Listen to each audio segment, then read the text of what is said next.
పోవయ్యా. నువ్వు అప్పించింది ఆయనకి, నా సామాన్ ముట్టుకుంటూ ఊరుకోను.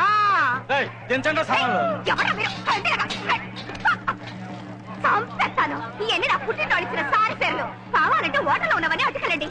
అరువులు కూడా తట్టుకోలేక సంతకెళ్తానని చెప్పి పారిపోయిన మనిషికి నేను సత్తు కింద కూడా ఇవ్వను. ఇది జరిగే పని జరిగే లోపల సామాన్లు వచ్చండి రా. తలుపు మెల్లిగా తెంచండి రా.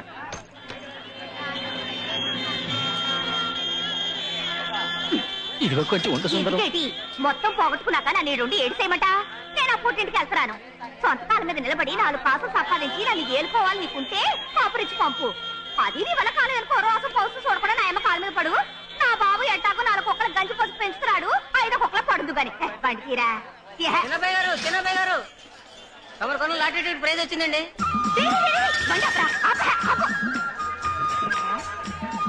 మొదటి ప్రైజ్ 30 లక్షలు.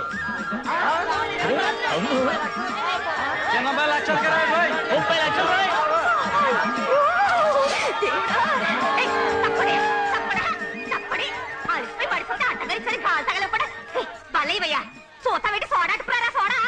కాసేపటి ముందు అటువంటి తిట్లు తిట్టి ఇప్పుడు లక్షల దాకా వచ్చుకుని చూడు.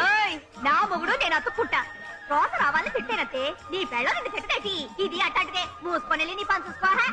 ఇదిగో నేను తిట్టగానే నీకెంత కలిసి వచ్చిందో చూసావా? ఆ సీటీ ఇచ్చి నేను వెళ్ళి డబ్బు తీసుకొస్తాను. నువ్వు వెళ్ళావనుకో నీ చేతిలో 2,500 రూపాయలకి ఇంతేనని చెప్పి మోసం చేస్తారు.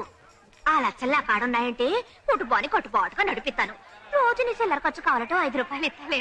సీటీ ఇచ్చి కాదు, ప్రైజ్ వస్తే ఎవరైనా మోసం చేస్తారేమోనని చీటీ మీద నా పేరు రాసించాను. అందుకని నేను వెళ్తేనే ఇస్తారు. సారీ దేవుడా, నేను నీ పెళ్ళాని కదా, నేనెళ్ళ కూడా ఇవ్వరేటి. సరే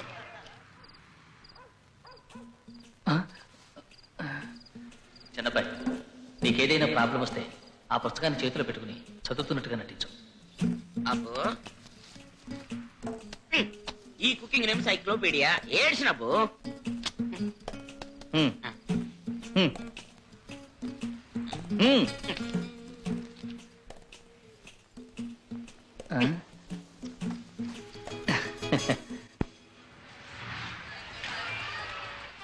మీ కృతజ్ఞతలు చెప్తామని వచ్చాను. ఎందుకండి కృతజ్ఞతలు? బ్లాక్ మనీ ఉన్నవాళ్ళు అది వైట్ మనీ చేసుకోవటానికే ప్రైజ్ వచ్చిన టికెట్ ని ఎక్కువ ఇచ్చి కొనుక్కుపోతారు. కానీ మీరు మీ కుటుంబాన్ని నిలబెట్టుకోవడానికేగా తీసుకెళ్ళింది. చూడరా హోటల్స్ ఏపులో మార్చేసినాడు. ఇప్పుడు తెలివిపోనేదేంటి? రండి రండి. ఏ గురవయ్య, వీళ్ళకి ఏం కావాలో చూడు. బాబు, నాకు ఈ లెక్కలు డొక్కలు సరిగ్గా చూడటం తెలియదు. అందుకే ఈ బాధ్యత చదువుకున్న నీకు అప్పగించాను. నువ్వు చక్కగా చూసుకో. నీకే లోటు రాకుండా చూసుకోవటం నా బాధ్యత. ఈ డిజైన్ లో ఎంగేజ్మెంట్ రింగ్ ఉందండి.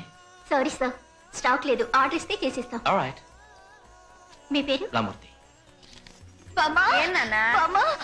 రామగోళ తట్టుకోలేకపోతున్నాడు. ఏం చేస్తున్నాడు? ఒక ఉంగురాన్ని తీసుకొచ్చి ఎంగేజ్మెంట్ రింగ్ అని చెప్పి పెట్టుకోమని బలవంత పెట్టాడు. నేను ఇక ఒక్క నిమిషం కూడా వైష్ణవ వేషం వేయలేను. ఇక వైష్ణవ వేషం మాత్రం నువ్వు వద్దు. ఇక నువ్వు వైష్ణవ వేషం వేయక్కర్లేదు. ఇవాళ రాత్రే నీకు ఎగ్జామ్స్ ఉన్నాయని చెప్పి నువ్వు ఊరికి బయలుదేరిపో. వెళ్ళి వెళ్ళి వెళ్ళు వెళుతలి. వెళ్ళమ్మా. ఇప్పుడు ఏం చేద్దామంటావరా? దీనికి 2 దారులున్నాయి. చెప్పు. ఒకటి, రెండో అమ్మాయిని ఎలాగైనా రెడీ చేసి తీసుకురావాలి. లేదా కవల పిల్లలకే ఇచ్చి పెళ్లి జరిపించాలని పట్టుబడుతున్నాడే ఆ డబ్బా తలకే పెద్ద అబ్బాయి మనసు మార్చాలి. ఎలారా? అందుకే అరకులోయలో రూమ్ బుక్ చేసి ఫ్రెండ్స్ తో డీప్ గా డిస్కస్ చేయబోతున్నాను. నన్నెవరు వెతకొద్దు. సరైన సమయంలో గబుక్కను వచ్చేసి మధు పెళ్లి చేసి ఎదురు కొడతాను చూడు. ఇలా చూడు చిన్నబ్బాయి, నీ కాలం కర్మం కలిసి వచ్చింది. దేవుడు పుణ్యాన్ని చక్కగా ఎదిగావు. ఇంత ఎదిగి ఏటి ప్రయోజనం? వయసైన కాలంలో నిన్ను చూసుకోవడానికి, నీ సొత్తు సుఖం అనుభవించడానికి ఒక్క వారసు నీకుండా దేవుడు పరిచేటాడు చూడు. మాట్లాడకుండా దీన్ని కట్టుకో. ఒకరికి 4 కనిపెట్టుద్ది. రెండో పెళ్లి చేసుకోవటం మన కుటుంబంలోనే లేదే. అన్నయ్య కూడా వదిన చచ్చిపోయాక రెండో పెళ్లి చేసుకోలేదు. మీ అన్నయ్యకి పులిపిడ్డల్లా ఒకళ్ళకి 2 ఉన్నారు. నీ కొరి పెట్టడానికి ఒక్కడు కూడా లేడే. అందుకు కారణం నేను కూడా అయిండొచ్చుగా. అదేం కాదు, మీ వంశ బీజం మంచి బీజం చిన్నబ్బాయి. మీ అన్నయ్యకి సంతాన భాగ్యం ఉన్నప్పుడు తప్పు నీలో అయ్యుండదు. నీ పెళ్ళాం నీ వదినికి గుక్కె నీళ్లు కూడా ఇవ్వకుండా చంపింది చూడు. ఆ పాపానికే ఇప్పుడు కడుపు పండకుండా పడుంది. ఊరోళ్ళు సురు తగిలి తగిలి గర్భసంచి కుంగి కుసించుకుపోయింది. ఇంత వయసు వచ్చాక ఇక పిల్లలు పుట్టే అవకాశమే లేదు. చిన్నబ్బాయి, ఈ కొరత నీకు తీరనే తీరదురా అబ్బాయి. కొరత లేనిది ఎవరికి? నాకు కొరత లేదా? నాకు సరిగ్గా వండటం తెలియదు, సరిగ్గా లెక్కలు చూడటం తెలియదు. ఇవన్నీ భరించి తనున్నప్పుడు తన కొరత నేను ఎందుకు భరించకూడదు చెప్పండి. ఇలా చూడు విశాలక్షక్క, నాకు పిల్లలు లేకపోయినా పర్వాలేదు కానీ సుందరానికి మాత్రం ద్రోహం చేయలేను. దయచేసి ఇక్కడి నుంచి వెళ్ళండి, వెళ్ళండి, వెళ్ళండి.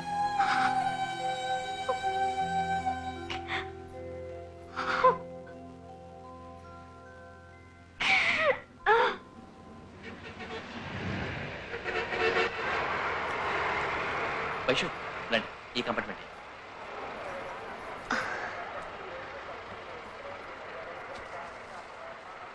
ఫ్రూట్స్, డ్రింకింగ్ వాటర్ అన్ని ఇందులో ఉన్నాయి. Just 1 second, I will be back.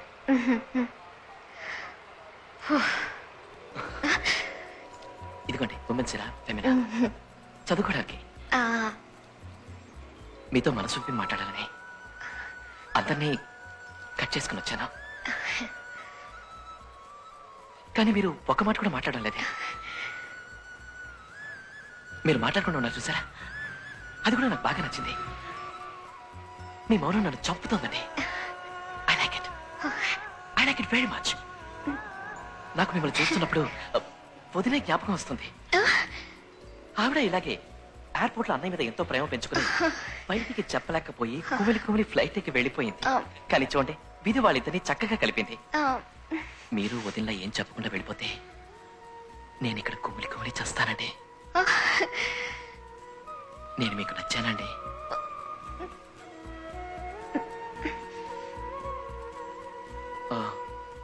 ఒకవేళ అన్నయ్య వదినే కదా లవ్ చేసుకున్నారు, కమల పిల్లలను కనుక మన పెళ్లి కూడా కలిపి చేస్తున్నారని, ఏదో బలవంతంగా మనం పెళ్లి చేసుకోబోతున్నామని మీరు ఫీల్ అవుతున్నారా? అటువంటిదేం లేదు కదా. నేను మీకు నచ్చాను కదా. మౌనం అర్ధాంగీకరణ లక్షణం అంటారా? నాకు అది మాత్రం చాలదండి. ప్లీజ్ నోరు తెచ్చి చెప్పండి.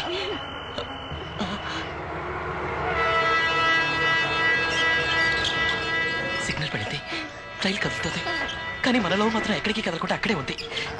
నేను మీకు నచ్చాలని ఒక్క మాట చెప్పండి ప్లీజ్. ఒక్క మాట, ఒక్క మాట. వైషు, సమాధానం వినకుండా వెళ్ళడానికి నాకు మనసు రావట్లేదు. మీతో పాటు నన్ను కొడకి నన్ను చూపెట్టారా? అయ్యో, ముందు కిందకి దిగండి. నా మనసులో ఉన్నదంతా మీకు వివరంగా లెటర్ రాసి పంపుతానుగా. ప్లీజ్ కిందకి దిగండి. పర్వాలేదండి, మీరు మాట్లాడలేకపోతున్నారు, రాస్తారంటున్నారు. చాలండి, ఠీకే, నేను వస్తాను.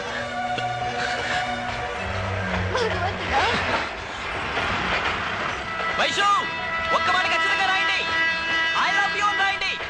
Okay, bye Vaishu.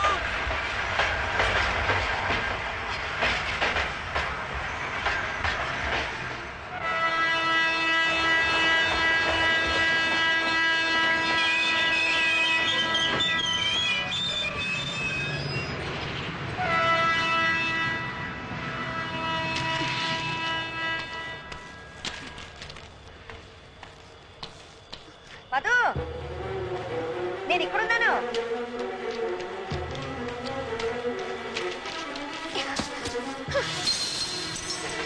చచ్చిపోదాం అనిపిస్తుంది బాబా. ఎందుకమ్మా? రాము ఎవరి బాబా? నా మరిది. మరిదంటే కన్న బిడ్డతో సమానం. పాప రాము లేని ప్రేమని పెంచుకొని పిచ్చివాళ్ళగా తిరుగుతున్నాడు. రేపు వైష్ణవేన అమ్మాయి లేదని తెలిస్తే అతను గదేం కాను. ఏదైనా ఆగాయితీ చేసుకుంటే విసుగు నా మొహాన్ని ఎలా చూపించమంటావు? వద్దు, వద్దనే వద్దు. ఇన్నపదాలు చెప్పి మోసం చేసి ఇంతమంది ఉసిరితో నేను పెళ్లి చేసుకునే కంటే చిన్నగా వెళ్లి నిజం చెప్పి కాళ్ళ మీద పడి క్షమించమని అడుగుతాను. ఆ తర్వాత నా ప్రేమకు శక్తి ఉంటే మమ్మల్ని ఒకటి చేస్తుంది. ఏం మాట్లాడుతున్నా? వెన్నొచ్చే సమయానికి కబ్బం విరుచుకున్నట్టు ఇప్పుడు పోయి నిజం చెప్తానంటున్నా? నీ వైష్ణవ వేషం కాస్త పూర్తయిపోయింది. ఇక మీద రాముని మోసం చేయక్కర్లేదు. నీ కళ్యాణ గడియ దగ్గరికి వచ్చింది. విసు నీకు తాళి కట్టిన మరుక్షణమే రాము కాళ్ళ మీద నేను పడి నన్ను క్షమించు బాబు, వీళ్ళ ప్రేమ కోసం ఇన్ని అబద్ధాలు ఆడానని చెప్పి ఎందుకు ఒక్కొక్కళ్ళ కాళ్ళ మీద పడి నేను క్షమాపణ అడుగుతాను. నా తల్లి గుండెల్లో గుచ్చి క్షమించమని అడిగితే సరిపోతుందా? ఇక నా వల్ల కాదు బామ్మ. వెళ్ళవే, వెళ్ళ అందరితో నిజం చెప్పు. నేను ఈ ట్రైన్ కింద పడి చచ్చిపోతాను. చెయ్యి, ముందు ఆ పని చెయ్యి. నిజం చెప్పి నేను మాత్రం ఎవరైనా బతికిపోతున్నానా? అమ్మా, మధు ఆగరా. మధు, మధు, హాయ్. హే జూనో, ఇది మాదేశ్ రూమ్ కదా, సో వాట్? ఇక్కడేం చేస్తున్నావు? విసు, ఇది సూపర్ కంప్యూటర్. ఆ రోజు వైష్ణవి మధు డాన్స్ ఆడుతున్నప్పుడు మన మాదేశ్వరుడు ఈ వైర్లన్నీ తగిలించుకొని ఈ కంప్యూటర్ తో ఆడుకున్నాడు. నేను కూడా ఆడుకుందామంటే స్విచ్ ఎక్కడ ఉందో తెలియట్లేదు. నా కోసం కొంచెం వెతికి పెట్టవా? ఏ పరాయి చోటుకొచ్చి ఏంటి పనులు? ముందు ఇవన్నీ తీసేసి అవి ఎక్కడున్నాయో అక్కడే పెట్టు, అర్థమైందా? చివరిగా ఇంకొకసారి వెతుకుతాను. ఏదోటి కలికి ఇరుక్కున్నట్టున్నావు. అయ్యి వైషు, వైషు వచ్చింది. విసు, ఇటు చూడు, నేను చేసినట్టే వైషు చేస్తుంది. నీకు పని పాట ఏం లేదు.